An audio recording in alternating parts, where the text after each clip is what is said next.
Good evening बच्चे लोग। आज हम लोग एक बहुत इम्पॉर्टेंट चैप्टर को समझने की कोशिश करेंगे। ये चैप्टर है स्टैंडर्ड 10 का फर्स्ट चैप्टर है हिस्ट्री का, नेशनलिज्म इन यूरोप। ये बहुत ही ज़्यादा इम्पॉर्टेंट चैप्टर है। इसमें बेसिकली हम लोग ये देखेंगे, ये सीखेंगे कि पूरी दुनिया में नेशनलिज्म किस प्रकार से आया।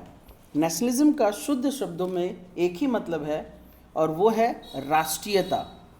तो कोई भी देश राष्ट्र तब तक नहीं बन सकता है जब तक वहाँ के लोग उस देश को अपने राष्ट्र के रूप में स्वीकार ना करें। चलिए हम लोग देखेंगे क्या क्या फैक्टर्स हैं और क्या क्या रीज़न थे कि लोगों को आखिरकार राष्ट्रीयता, राष्ट्रीयवाद, देश के प्रति भावना लोगों के अंदर किस वजह से जन्म लिया, किस वजह से लोग इस टॉपिक को, इस चीज़ को एक्सेप्ट किए कि देश भी कोई चीज़ होती है और देश के प्रति देश प्रेम भी होना चाहिए। चलिए स्टार्ट करते हैं। थोड़ा सा हम लोग यूरोप के बारे में पढ़ेंगे क्योंकि यूरोप शुरू से ही डेवलप देश रहा है और यूरोपियन कंट्रीज़ बाकी ज़्यादातर सभी देशों पे उनका डायरेक्टली चाहे इनडायरेक्टली कंट्रोल रहा ही है, क्योंकि उन लोगों ने इतने सारे कॉलोनीज़ बना रखे थे।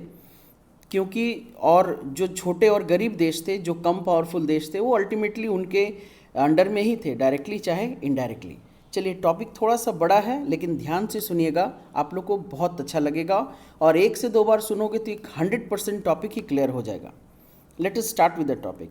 इन 19th century the idea of nationalism made changes in political and mental world of Europe. ये मेंटल वर्ड यूज़ करने का बहुत बड़ा ज़रूरत था क्योंकि यूरोप का उस समय का जो मानसिकता था वो अच्छी तरीके से तभी चेंज हुआ जब उनके अंदर नेशनलिज्म की भावना आई। तो सीधी सी बात है, ये भावना आखिरकार कहाँ से आई, किसको देख कर आई, तो हम लोग उस चीज़ के बारे में पढ़ेंगे कि now the French revolution and the idea of nation. French revolution जो फ्रांस का क्रांति था 1789 से 1799, ये एक बहुत बड़ा स्टेप था पूरी दुनिया के लिए, एक बहुत बड़ा एग्जाम्पल था कि वो लोग साबित कर दिए कि आप जब लुइस 16 मतलब उसके 16 पीढ़ी फ्रांस पर राज किया, आप जब 16 पीढ़ी वाले राजा को हटा सकते हो तो हम अपने ऊपर राज करने वाले, दूसरे शब्दों में अत्याचार करने वाले राजा को क्यों नहीं हटा सकते। आखिरकार देश तो लोगों का होता है तो सरकार भी लोगों की होनी चाहिए। वही लोग हम पे राज करेंगे जिन्हें हम चूज़ करेंगे, हम चुनेंगे। यही मेन शब्द है डेमोक्रेसी। मतलब फ्रेंच रेवोल्यूशन ने पूरी दुनिया को बता दिया कि डेमोक्रेसी क्या होता है और डेमोक्रेसी को कैसे लाया जा सकता है। चलिए स्टार्ट करते हैं इस टॉपिक को। ये टॉपिक बहुत ही इंटरेस्टिंग है और मज़ेदार भी है, समझदार भी है। चलिए, French revolution was first clear expression of nationalism. इसीलिए पूरी दुनिया को नेशनलिज्म का पाठ पढ़ाया। सिर्फ कह देने से तो क्रांति आती नहीं है, तो बहुत सारे लोग इसमें जान भी दिए हैं, बहुत सारे लोग ने बहुत कोशिश की है। अगर मैं नाम लूँगा तो बहुत सारे लोग हैं, तो जिनमें से कुछ फिलोसोफर्स हैं जिन्होंने लोगों को जगाया, क्योंकि देश लोगों से बनता है और उन लोगों को जगाने का काम समाजवादी, समाजशास्त्री इन लोगों का होता है। तो वो लोग सच में महान थे, जैसे जॉन लॉक हो गए, रूसो हो गए, मोंटेस्क्यू हो गए, ओलंपी डिगोज हो गई। इन लोगों ने जो बातें उस समय कही, लोगों को उस समय वो चीज़ अच्छे से समझ में नहीं आया, लेकिन समय के बीतने के साथ साथ धीरे धीरे लोगों ने उस चीज़ को अच्छे से समझा भी और अपने जीवन में एक्सेप्ट भी किया। तभी ये परिवर्तन आ पाया, तभी उन लोगों ने अपने राजा को जड़ से मिटाया और पूरा का पूरा देश लोगों के नाम पे किया। चलिए, steps taken by the French revolutionaries to create a sense of collective identity. कैसे उन लोगों ने स्टेप्स लिया, तो देखा जाए क्या था कि फ्रेंच रेवोल्यूशन ने क्या क्या किया। आइडिया ऑफ ले पैट्री, ये वहाँ का फ्रेंच भाषा है कि फादरलैंड। ये लोग पहले अपने देश को फादरलैंड कहते थे एंड ले सिटोयन मतलब सिटीज़न, नागरिक वाला बात। ये दोनों का, भाई मेरा फादरलैंड है और हम वहाँ के नागरिक हैं, उनके बच्चे हैं, लाइक दैट। इस तरह की भावना इन लोगों ने इन लोगों ने लाया सबके सामने। New French flag, state generals were elected and renamed national assembly. हम लोग जानते हैं कि नेशनल असेंबली की स्थापना की गई और साथ ही साथ नेशनल असेंबली में इलेक्टेड मेंबर्स फर्स्ट टाइम आए। पहले तो था कि बस राजा जिसको बोल दिया वही मेंबर होता था, मेंबर्स होते थे but elected members first time आए। New hymns composed and oaths were get taken, centralized administrative systems were made, internal custom duties and dues were abolished, and uniform system of weight and measurements were introduced, and French become the common language। यहाँ पर French होगा, सो French become the common language. तो जो French revolution था उसने ये सारे changes को सबके सामने रख दिया और पूरी दुनिया के सामने एक एग्जाम्पल बन गया। थोड़ा सा हम लोग अगर मैप को देखेंगे ठीक से, तो ये ज़रा मैप को देखोगे तो ये है फ्रेंच एम्पायर। तो ये फ्रेंच एम्पायर है, साथ ही साथ जो जितने भी ये कलर के हैं, ये जैसे ये ऑस्ट्रियन एम्पायर हो गया, प्रूशिया हो गया, kingdom of Norway and Denmark हो गया, ये आपका नेपोलियन के साथ वाले ये एम्पायर थे। और नेक्स्ट है ये जो ग्रीन कलर के हैं, ये जैसे स्पेन हो गया, ये रिनलैंड हो गया जिसको हम लोग कहते हैं, इटली हो गया, ये पूरी तरीके से फ्रांस के कंट्रोल के अंडर था। एंड इनमें से सिर्फ जो रेड ये येलो कलर का है, जैसे ब्रिटेन हो गया, पोर्टुगाल हो गया, एंड ये जो रशियन एम्पायर और स्वीडन एम्पायर, ये चार ही था जो फ्रांस से दुश्मन के रूप में था और फ्रांस से अलग था। जरा आप सोच लो, डायरेक्टली चाहे इनडायरेक्टली फ्रांस का बाउंड्री कितना बड़ा था, यहाँ से लेकर यहाँ तक। मतलब नेपोलियन ने फ्रांस की बाउंड्री को इतना बड़ा कर रख दिया था। जस्ट आप लोग सोच सकते हैं कि कितना बड़ा माने फ्रांस का बाउंड्री हो गया था। लगभग देखा जाए तो यूरोप का लगभग सारे पावरफुल कंट्री, सारा माने पूरा यूरोप का कहा जाए तो 80% 70% पार्ट तो फ्रांस के अंडर ही था। तो चलिए आगे थोड़ा सा एक दूसरा ड्राइंग भी है। ये 1812 में फ्रांस का बाउंड्री कितना छोटा था, आप लोग अगर सही ढंग से देखेंगे तो ये ब्लू कलर का हो गया, नेपोलियन का एम्पायर था यहाँ तक। एंड ये जो हल्का लाइट ब्लू है ये हो गया डिपेंडेंट स्टेट्स, एंड ये हो गया जो ये पर्पल कलर का है ये हो गया अलाइज ऑफ नेपोलियन। मतलब घुमा फिरा के देखा जाए तो फ्रांस का बाउंड्री यहाँ से लेकर यहाँ तक था। तो और ये तो ब्रिटिश कंट्रोल था, छोटा सा पोर्तुगीज और ये यूनाइटेड किंगडम ये ब्रिटिश के अंडर ही था।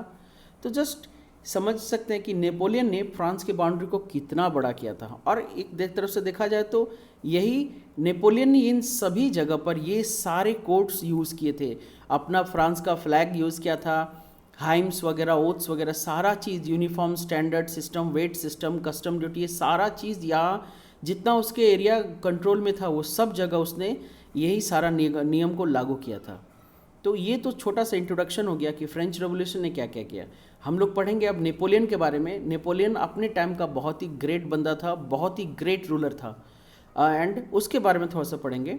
He ruled the France from 1799 to 1815, gained absolute power in 1799 and became the first consul। Council मतलब एज अ डिक्टेटरशिप वो आया क्योंकि उसमें फ्रांस का हालत बहुत बुरा था, नेशनल असेंबली पूरी तरीके से नष्ट हो चुकी थी चारों ओर।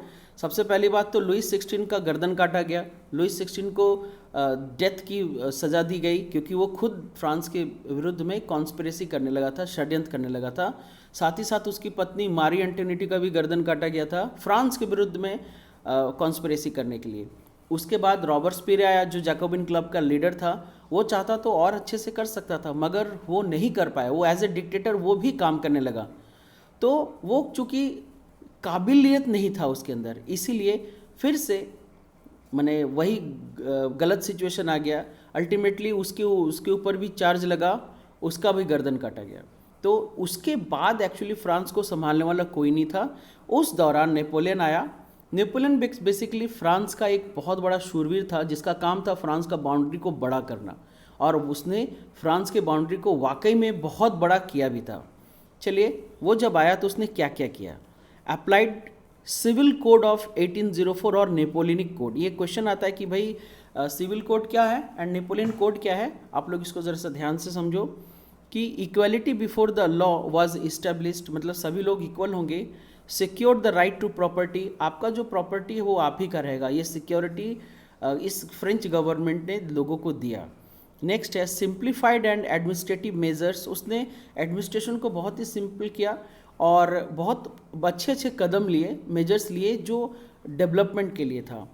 इसने एक बहुत अच्छा काम किया, फ्यूडल सिस्टम को पूरी तरीके से बंद कर दिया। आप लोग को ज़रा बता दें फ्यूडल सिस्टम होता क्या है। फ्यूडल सिस्टम एक बहुत ही पुराना सिस्टम है जिसमें जो फ्यूडल लॉर्ड्स होते हैं वो क्या करते हैं, पीजेंट्स को ज़मीन देते हैं और पीजेंट्स उस ज़मीन में खेती करके एक खेती का एक बड़ा वाला पार्ट अपने फ्यूडल लॉर्ड को देता है और साथ ही साथ ज़मीन के बदले में अपने फ्यूडल लॉर्ड के लिए लड़ाई लड़ने के लिए भी तैयार रहता है।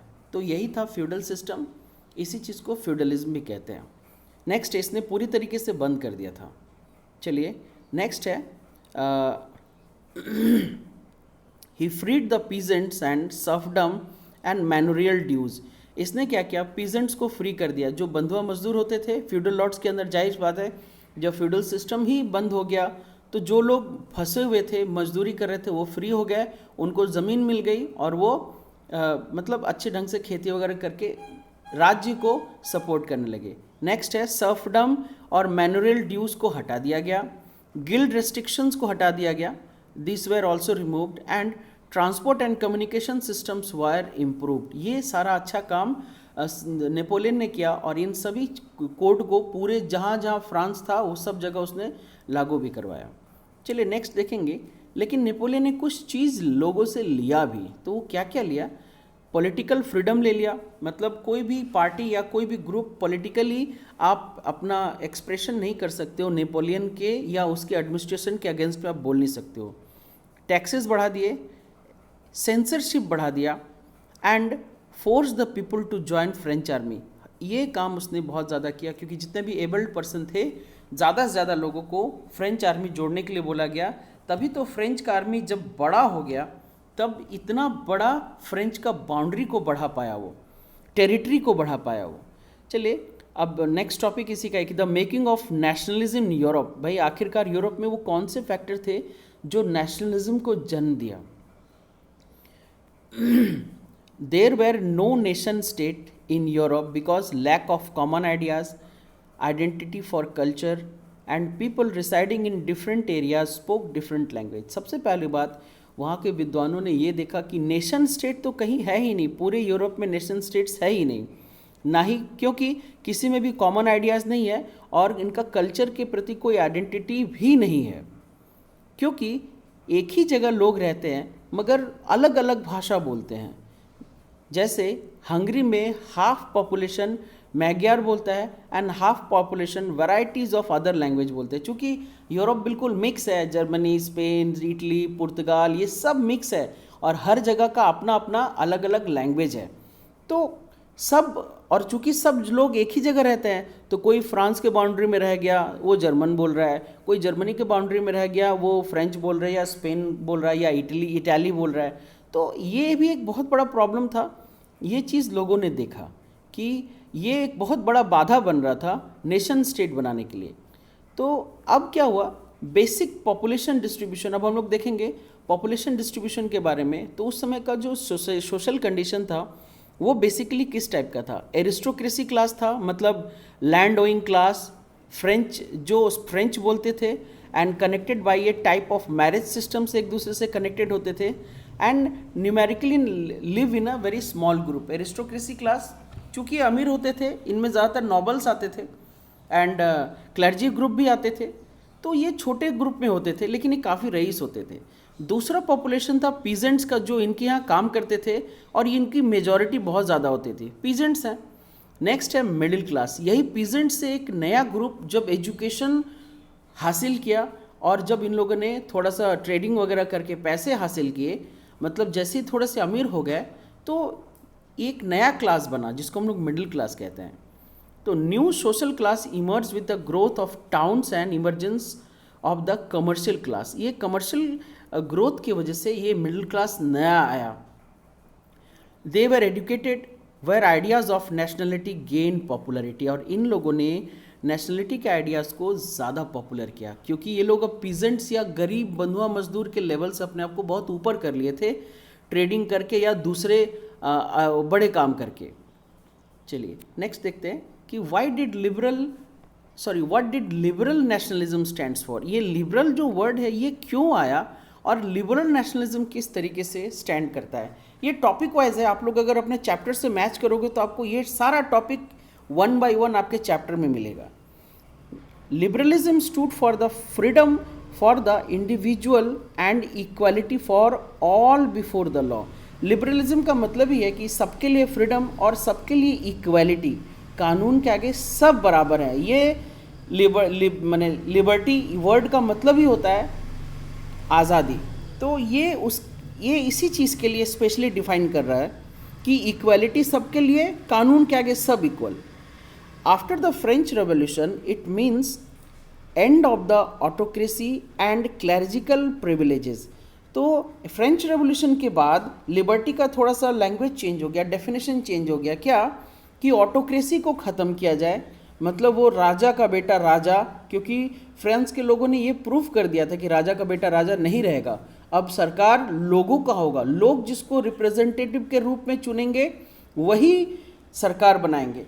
तो फ्रेंच रेवोल्यूशन ने इस डेफिनेशन को ही चेंज कर दिया कि and of the autocracy. Liberalism का मतलब हुआ कि ऑटोक्रेसी का खात्मा एंड क्लर्जिकल प्रिविलेजेस जो मिल रहा था उसको ख़त्म करना है। जो प्रिविलेज बाय छूट मिल रहा था, आपको बता दें फ्रांस में क्या छूट मिल रहा था, जो चर्च के पीपल थे उनको क्लर्जी कहते थे और उनको टैक्स देने से छूट दे दिया गया था। साथ ही साथ जो नोबल ग्रुप थे, नोबेलिटी के ग्रुप थे, उनको भी टैक्स देने से छूट दिया गया था।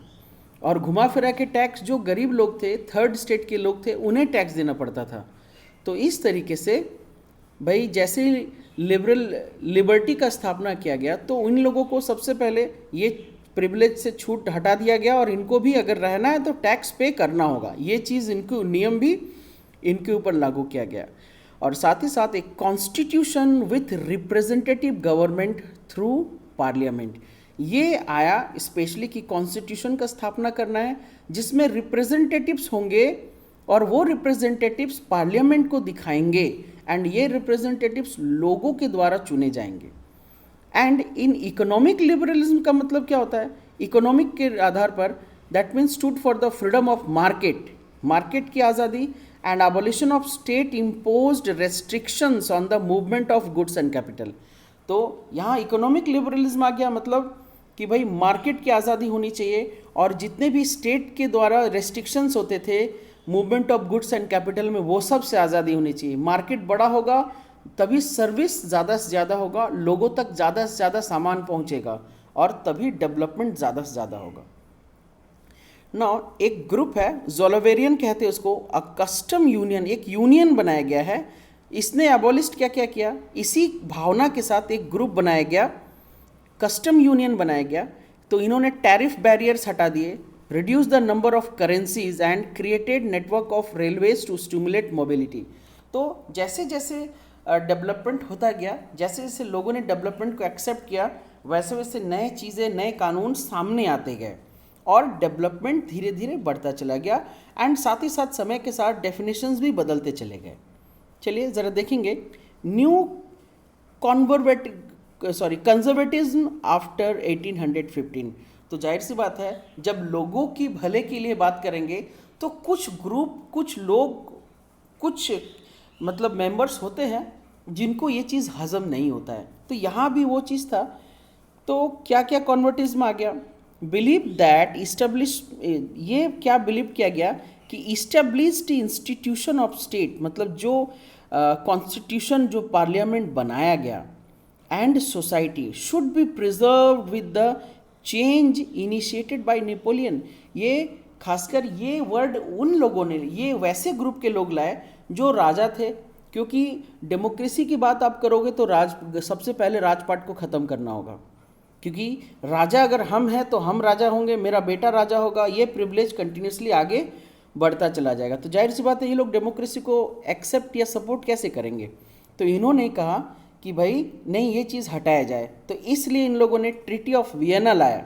इसमें हम लोग अभी देखेंगे कौन कौन से थे ट्रीटी ऑफ वियना लाने में, हम लोग अभी देखेंगे इस चीज़ को कि 1815 में ट्रीटी ऑफ वियना लाएगा। खासकर representatives of European power like British, Prussia and Austria, who collectively defeated Napoleon and met at Vienna to draw settlements for Europe.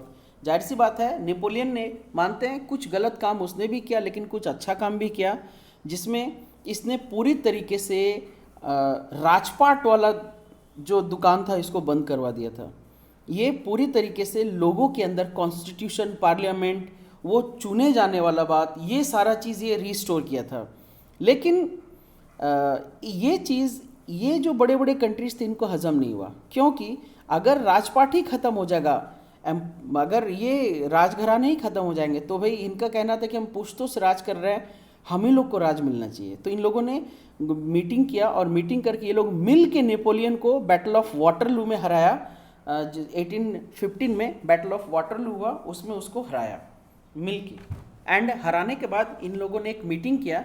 इस मीटिंग में क्या क्या फैसले लिए गए भाई? Bourbon dynasty was restore to power in France. That means Louis 16 जो था वो बर्बन डायनेस्टी से था। सबसे पहले ये बोला गया कि बर्बन डायनेस्टी को वापस लाया जाएगा and A series of states created on France boundary for preventing French expansion in future. आप लोगों ने फर्स्ट पेज में ही देखा होगा कि नेपोलियन ने फ्रांस का कितना दूर तक एक्सपेंड किया था।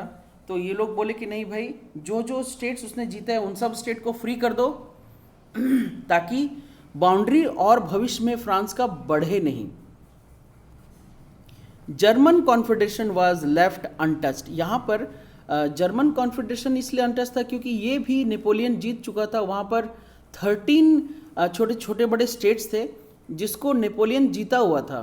बिल्कुल जर्मनी तो था ही नहीं मैप में, छोटा सा एक जगह था जहाँ छोटे बड़े राजा लोग रहते, छोटे बड़े राजघराने चलते थे।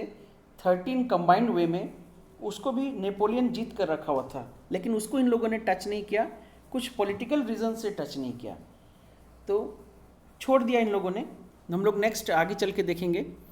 तो ये ट्रीटी ऑफ वियना में ये डिसीजंस लिए गए।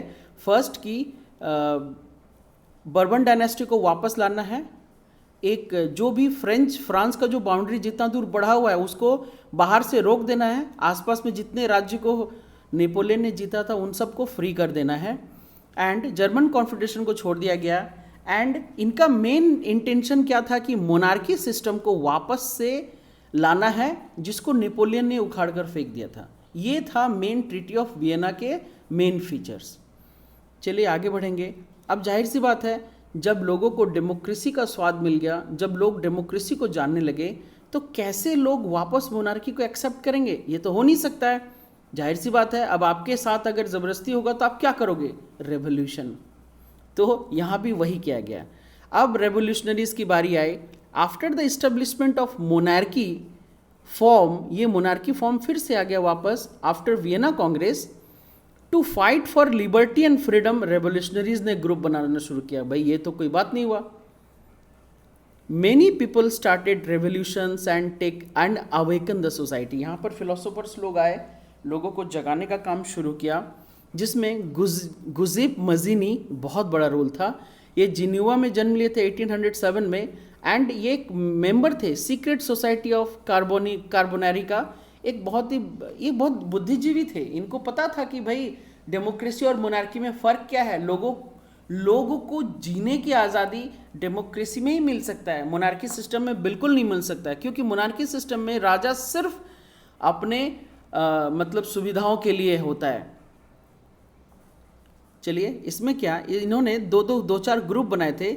यंग इटली इन मार्सिलीज में बनाए थे और यंग यूरोप इन बर्नी में बनाए थे। ये इनका एक मकसद था कि इटली को रिपब्लिक बनाना है। तो इनके जो वर्ड्स थे, इनके जो बुक्स थे, ये लोगों ने पढ़ा, ज़्यादा से ज़्यादा लोगों ने पढ़ा और लोग इन्फ्लुएंस बहुत ज़्यादा हुए। चलिए आगे बढ़ते हैं इसी के टॉपिक में कि द एज ऑफ रेवोल्यूशन। अब शुरुआत हुआ भाई, ये रेवोल्यूशनरीज लोगों का सोच आ गया, अब समय आ गया, लोग रेवोल्यूशन करना स्टार्ट किए। तो वो रेवोल्यूशन जो स्टार्ट हुआ उसको हम लोग क्या कहते हैं? तो द एज ऑफ रेवोल्यूशनरीज 1830 से 1848 तक था। In July 1830 Bourbon kings of France was overthrown and constitutional monarchy was established as Louis Philippe as its head. जाहिर सी बात है, ट्रीटी ऑफ वियना के बाद बर्बन डायनेस्टी को वापस पावर में लाया गया, लेकिन इस चीज़ को लोगों ने एक्सेप्ट नहीं किया एंड 1830 में तुरंत उसको उखाड़ कर फेंक दिया गया एंड लुइस फिलिप को हेड बना के कॉन्स्टिट्यूशनल मोनार्की फिर से इस्टेब्लिश किया गया। Belgium broke away from the United kingdom and United kingdom of Netherlands. Netherlands का जो यूनाइटेड ग्रुप था उसके अंडर से बेल्जियम अपने आप को आज़ाद कर लिया। Greece a part of Ottoman Empire since 15th century, माने 15th सेंचुरी से ग्रीस ऑटोमन एम्पायर का एक पार्ट था, वो भी स्ट्रगल कंटिन्यूसली कर रहा था अपने इंडिपेंडेंस के लिए। नेक्स्ट है ग्रीस नहीं, ये जो ट्रीटी ऑफ कॉन्स्टेंटिनोपल है 1832 का, इसमें Greece as a independent nation बन गया। तो इस कंडीशन में भी लोगों ने, कुछ देश के लोगों ने, कुछ देश के जागरूक लोगों ने प्रूफ कर दिया कि भाई डेमोक्रेसी को प्राप्त किया जा सकता है। चलिए आगे बढ़ते हैं। अब एक भावना जो आई, वो भावना हम लोग क्या कहेंगे, अब आया the romantic imagination and national feeling. अब ये भावना आ गया, ये भावना का उद्गम स्टार्ट हुआ। A cultural movement which develop a particular form of nationalist sentiment को जो जन्म दिया, इस चीज़ को हम लोग कहेंगे रोमांटिसिज्म। रोमांटिसिज्म का मतलब यही होता है कि अपने देश को एक अलग पहचान देना, अलग ड्रेस के साथ, अलग भाषा के साथ, अलग कल्चर के साथ, अलग नियम के साथ। तो यही भावना था नेशनलिज्म का, और नेशनलिज्म को अगर हवा देना है तो रोमांटिसिज्म आया, रोमांटिक आया, मतलब देश के प्रति देश प्रेम, देश भावना को बढ़ाने के लिए जो सेंटिमेंट्स आए उसको हम लोग रोमांटिसिज्म कहते हैं। तो इनका कहना था criticise the glorification of reason and science. इन लोगों ने रीजन एंड साइंस को क्रिटिसाइज किया and focused instead on emotion, institution and mystical feelings. इस चीज़ के ऊपर फोकस करना स्टार्ट किया। दैट मीन्स मैंने ये जो इंस्टीट्यूशन और मिस्टिकल फीलिंग्स था, इसके जगह पर इन लोग साइंस और रीज़न के ऊपर फोकस करना ज़्यादा स्टार्ट किए, क्योंकि उस समय का बड़ा अजीब सा दौर था। जो चर्च के फादर्स लोग होते थे वो लोगों को बेवकूफ़ बनाकर, लोगों को कुछ भी उटपटांग बात बोलकर अपनी ओर शामिल कर लेते थे और अपना फ़ायदा का दुकान चलाते रहते थे। तो इसके बाद एक समय आया, लोगों ने इस चीज़ को एक्सेप्ट करना छोड़ दिया। लोगों ने भाई रीज़न बेस्ड काम शुरू किया, साइंस बेस्ड काम शुरू किया। भाई कोई काम हुआ तो उसके पीछे का रीज़न क्या है, लोगों ने उस चीज़ को एक्सेप्ट करना शुरू किया और इस तरीके से एक भावना जागृत हुआ। साथ ही साथ इन लोगों ने बहुत मेहनत किया। जो जर्मन फिलोसोफर थे जोहान गॉटफ्रेड हर्डल, इनका नाम था जोहान गॉटफ्रेड हर्डल। इन्होंने कोशिश किया to discover culture among common people through folk songs and poetries and folk dances. ये क्या हुआ, फोक सॉन्ग, क्योंकि आप फोक सॉन्ग जब भी गाओगे तो आप अपने भाषा में ही गाओगे। इससे क्या होगा, फोक सॉन्ग गाने पर आपका अपना एक जो होता है ना, अपना एक कल्चर डेवलप होगा और आपके उसी भाषा, उसी कल्चर से जुड़े हुए लोग एक ग्रुप बनाएंगे और साथ ही साथ उनके अंदर एक अलग तरह का देश प्रेम का भावना जागेगा। तो ये रोमांटिसिज्म शुरू हो चुका था। अब इसी दौरान कुछ कंडीशंस आए जो बहुत ज़्यादा सिचुएशन को ख़राब कर दिया और लोग माने ज़्यादा से ज़्यादा राष्ट्रीयता की ओर बढ़ने लगे। क्या हुआ, hunger, hardship and popular revolt, ये टॉपिक है। क्या हुआ, 1830 में बहुत ज़्यादा लोगों के बीच में अनएम्प्लॉयमेंट बढ़ गया, बहुत ज़्यादा। लोग सड़क पर कागज़ लिख लिख कर बैठने लगे कि भाई हम लोग अनएम्प्लॉयड हो गए। रीज़न क्या था कि इस दौरान फैक्ट्रीज़ में इतना ज़्यादा सामान बन गया था कि वो बिक नहीं रहा था, जिससे क्या हो गया, क्योंकि बिकेगा नहीं तो फैक्ट्री चलेगा नहीं, तो उससे भी एक बहुत बड़ा अनएम्प्लॉयमेंट का कारण वो भी था। तो एक समय आया था कि लोगों में पूरा मार्केट, अर्थव्यवस्था, पूरी तरीके से इकोनॉमी घाटे पे चल रही थी। तो इसका एक ही रीज़न होता है, एक ही कारण, एक ही रिजल्ट हो सकता है कि अनएम्प्लॉयमेंट बढ़ गया, बहुत ज़्यादा बेहिसाब अनएम्प्लॉयमेंट बढ़ गया। Population from rural areas migrated to cities to live in overcrowded slums में रहने को मजबूर हो गए। The price of food price for a year of bad harvesting led to the wide spread poverty. साथ ही साथ गरीबी इतना ज़्यादा बढ़ गई कि भाई ब्रेड का दाम भी बेहिसाब बढ़ गया। तो 1848 में population of Paris come out on the road and Louis Philippe was forced to flee. Louis Philippe एक कॉन्स्टिट्यूशनल मोनार्की बनाया था, वो भाग गया वहाँ से क्योंकि लोगों का हालत इतना ख़राब हो गया कि लोग सीधा सीधा रास्ते पर आ गए। तो ये देखकर ये भाग गया। तो साथ ही साथ नेशनल असेंबली को पूरी तरीके से रिपब्लिक कर दिया गया। अब तो भाई रिपब्लिक, रिपब्लिक मतलब पब्लिक के आगे, पब्लिक के हिसाब से। इस तरीके से इन 1845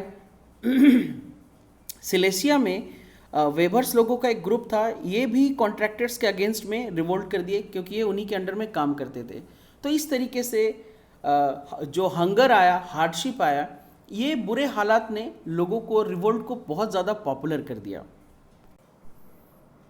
चलिए आगे बढ़ते हैं। नेक्स्ट टॉपिक है 1848 के समय में क्या हुआ, revolutions of the liberals. Liberals एक ग्रुप था जो चेंज को एक्सेप्ट करना चाहते थे, जो इक्वालिटी, फ्रीडम, डेमोक्रेसी को एक्सेप्ट करना चाहते थे। The revolution was led by the educated middle class who combined their demand for constitution with national unification. इनका स्पेशल डिमांड था कि भाई ये नेशनल यूनिफिकेशन के आधार पर एक्सेप्ट करेंगे हर चीज़ को, इनका यही डिमांड था। तो यहाँ पर एक फ्रैंकफर्ट पार्लियामेंट का ये गठन हुआ, जस्ट इसका स्टार्टिंग हुआ। क्या हुआ, on 18 May 1848 members of political associations elected 831 representatives. जाहिर सी बात है, जो कॉन्स्टिट्यूशनल मोनार्की का लुइस फिलिप था वो भाग गया वहाँ से, खराब अवस्था था, भाग गया। तो इन लोगों ने पूरी तरीके से रिपब्लिक बना दिया जिसमें 831 रिप्रेजेंटेटिव्स चुने गए लोगों के बीच से, who took their place in Frankfurt Parliament, convinced in the Church of St. Paul and drafted a constitution for the German nation। इन लोगों ने फर्स्ट टाइम जर्मनी के लिए, जर्मन नेशन के लिए एक कॉन्स्टिट्यूशन को ड्राफ्ट किया, नियम कानून बनाए। It was opposed by the king of Prussia. जाहिर सी बात है, कभी ना कभी वो जर्मनी का जो एरिया था वो किंग ऑफ प्रूशिया के अंडर में था, यहाँ पर अपोज किया। and also lost its social basis as no rights were given to the workers and women। इसका कहना था कि भाई इसका कोई बेस नहीं है क्योंकि वर्कर और वुमेन को कोई राइट नहीं मिलता है। तो उस समय का मानसिकता यही था जो राजा दोबारा से लाने की कोशिश कर रहा था। But it force the autocratic monarch to introduce some changes, serfdom and bounded labours was abolished. तो कुछ दूर तक ऑटोक्रेटिक मोनार्क को इंट्रोड्यूस करने की कोशिश की गई, लेकिन कुछ चेंजेस जैसे सर्फडम हो गया, बंधुआ मजदूर, बॉन्डेड लेबर, ये पूरी तरीके से ख़त्म हो गया। And Habsburg ruler granted more autonomy to the Hungarians in 1867। तो ये कुछ फ्रैंकफर्ट पार्लियामेंट में चेंजेस लाए गए जिसमें हंगेरियंस को कुछ ज़्यादा ही ग्रांट मिला, ऑटोनॉमी मिला 1867 में। अब हम लोग पढ़ेंगे ये जर्मनी कैसे बना, इटली कैसे बना, मतलब ये लोग किस तरीके से अपने आप को यूनिफॉर्म और बने, अपना मने एक अलग पहचान कहाँ से बनाए, अलग अलग ग्रुप हट के। चलिए हम लोग देखेंगे इसी। अब यहाँ पर देखेंगे फर्स्ट टॉपिक है making of Germany and Italy. तो जर्मनी को बनाने में, जर्मनी में नेशनलिज्म को लाने में ऑटो वॉन बिस्मार्क इनका बहुत बड़ा रोल है। With the help of Russian army and bureaucracy took the leadership of the movement of national unification. 3 wars fought over 7 years and ended in Prussian victory and completed the process of unification। तो and Kaiser William one of Prussia headed the new German empire. तो पहले German empire का यहाँ पर unification किया गया। Next है Italy को कैसे यूनिफिकेशन किया गया। Italy was divided into 7 states of which only Sardinia was ruled by Italian princely states. तो 7 स्टेट था जिसमें सिर्फ एक ही था जो इटली के प्रिंस के अंडर में था। Initially unification was initiated only by Giuseppe Mazzini but it failed. ये नहीं कर पाए, कोशिश तो ये कर रहे थे यूनिफिकेशन करने का बट ये नहीं कर पाए। बट चीफ मिनिस्टर जो थे कैवियर, इन्होंने he led the movement with the help of Giuseppe Garibaldi and in 1861 Victor Emmanuel II was proclaimed the king of United Italy। Now next, what were the changes? There is a case, the strange case of Britain। क्या है? In 1688 England established a nation state। English Parliament seized power from the monarchy system, but the Act of Union 1707 resulted the formation of the United Kingdom of Britain. And in 1801, Ireland was forcibly taken by the British after the Field Revolution. So, a new British nation was introduced through the dominant English culture. इसलिए इसको एक strange case कहेंगे कि act of union 1707 के बाद एक नया United kingdom बना, बट इन लोगों ने 1801 में ही आयरलैंड को फोर्सिबली अपने अंदर मिला लिया एंड एक नया ब्रिटिश नेशन का गठन किया गया। जस्ट इस तरीके से धीरे धीरे धीरे हमने पहले देखा जर्मनी का यूनिफिकेशन, फिर देखा इटली का यूनिफिकेशन, फिर देखा ब्रिटेन का यूनिफिकेशन।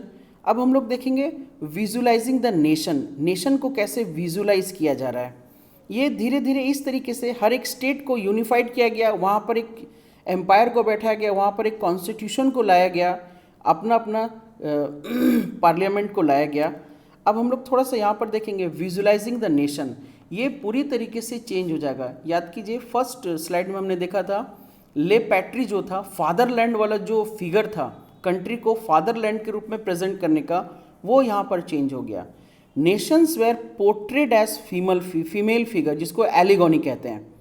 एलिगोनी वर्ड कहीं आए तो आप लोग को यूज़ करना होगा कि नेशंस वेर पोर्ट्रेड, मतलब अपने देश को माँ के रूप में, माने महिला के रूप में देखा जाने लगा। And the female form was chosen to personify the nation. It did not stand for any particular women in real life, rather it sought to give the abstract idea of nation एक concrete form. मतलब महिला के रूप में अपने देश को represent करने से क्या होता है, मतलब उस देश को एक बहुत ही कॉन्क्रीट फॉर्म मिलता है, एक मजबूत चेहरा, मजबूत एक आइडेंटिटी दिखाने के लिए मैंने फीमेल फॉर्म को लाया गया।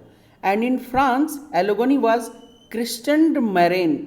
ये देखो फ्रांस में इस तरीके से जैसे जीसस क्राइस्ट का होता है उसी टाइप से क्रिश्चियन मैरिन के रूप में शो किया गया, जिनके एक हाथ में तलवार है, एक हाथ में तराजू है, एक हाथ में किताब है, फूल है, एंड मैंने प्रॉस्पेरिटी का साइन। वैसे भी वुमेन का होता है, वुमेन्स आइडेंटिफाई करती है केयर का, लव का, केयरिंग, लविंग एंड देखभाल करने का, आगे बढ़ाने का, तो एक सिंबल है वुमेन।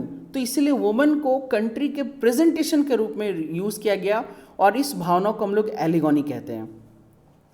जर्मनी में जर्मीनिया बिकेम द एलिगोन। ये देखो एक हाथ में तलवार, एक हाथ में जर्मन फ्लैग, इस तरीके से प्रेजेंट किया गया।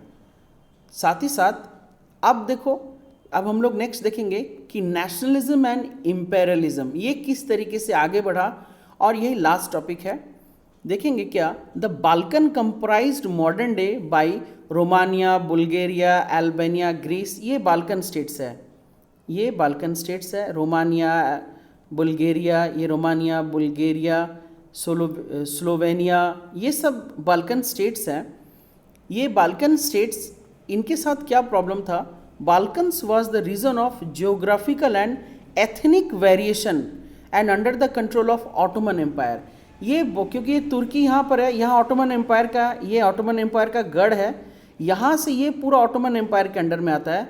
और चूंकि ये लोग ज़्यादातर ये जो ऑटोमन एम्पायर था, ये बहुत ज़्यादा ये लोग एथनिक वेरिएशंस थे। एथनिक मतलब एक रिलीजियस टाइप का बहुत ही गंदा वाला कट्टरपंथी वाला भावना इनके अंदर बहुत ज़्यादा था, बहुत ही ज़्यादा। और ये जो भावना था इन लोगों के अंदर, ये इनको लेके डूबा। यहाँ पर है the Balkan states were fiercely jealous of each other. ये लोग आपस में इतना ज़्यादा जेलस थे कि मतलब पूरा का पूरा यूरोप खुद को यूनाइटेड कर रहा है, खुद को मतलब एक अलग आइडेंटिटी देने की कोशिश कर रहा है, अपना पहचान बनाने की कोशिश कर रहा है। और ये लोग हैं आपस में पावर गेन करने के लिए जेलस हो रहे हैं और मर रहे हैं, just to gain more territory to the expense of each other. ये काम फ्रांस, ब्रिटेन, रशिया, पुर्तगाल, अब ये लोग छोड़ के अपने आइडेंटिफिकेशन में आए हैं, और बाल्कन स्टेट से कि अब ये काम को शुरू करने की कोशिश कर रहा है। और European powers were also looking for the extend their control over the sea. जाहिर सी बात है, जितने भी यूरोपियंस थे ये सी एरिया पर अपना कंट्रोल करने की ज़्यादा से ज़्यादा कोशिश भी कर रहे थे। And this led to a series of wars, और इसी के चलते एक बहुत लंबा लड़ाई कंटिन्यूसली एक के बाद एक, एक के बाद एक, एक के बाद एक वो लड़ाई शुरू होता गया। और वही लड़ाई धीरे धीरे जब एक खास जगह के लिए हुआ तो उसको हम लोगों ने वर्ल्ड वॉर कह दिया, क्योंकि एक के बाद एक के बाद एक लगभग दुनिया के सारे देश डायरेक्टली चाहे इनडायरेक्टली शामिल होते गए।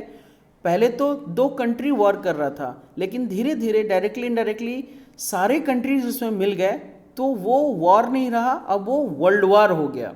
और इस तरीके से डिस्ट्रक्शन की ओर बढ़ते चले गए। ये लोग इस वक्त डेवलप हुए ही थे, अपना पहचान बनाए ही थे, तो उस पहचान को एक्सपेंड करने के चक्कर में वॉर हो गया, जो वर्ल्ड वॉर में कन्वर्ट हुआ। तो इतना ही था इस पूरे चैप्टर में। आई होप आप लोग को ये पसंद आया होगा। अगर पसंद आया होगा तो आप लोग लाइक और सब्सक्राइब ज़रूर कीजिएगा, और अपने दूसरे क्लासमेट्स को ज़रूर फॉरवर्ड कीजिएगा। एटलीस्ट वो लोग इसको सुन के, थोड़ा देर सुन के, समझ के कुछ तो सीखेंगे ज़रूर। चलिए, इसी होप के साथ आप लोगों से विदा लेता हूँ। थैंक यू, जय हिंद। मिलते हैं नेक्स्ट वीडियो में।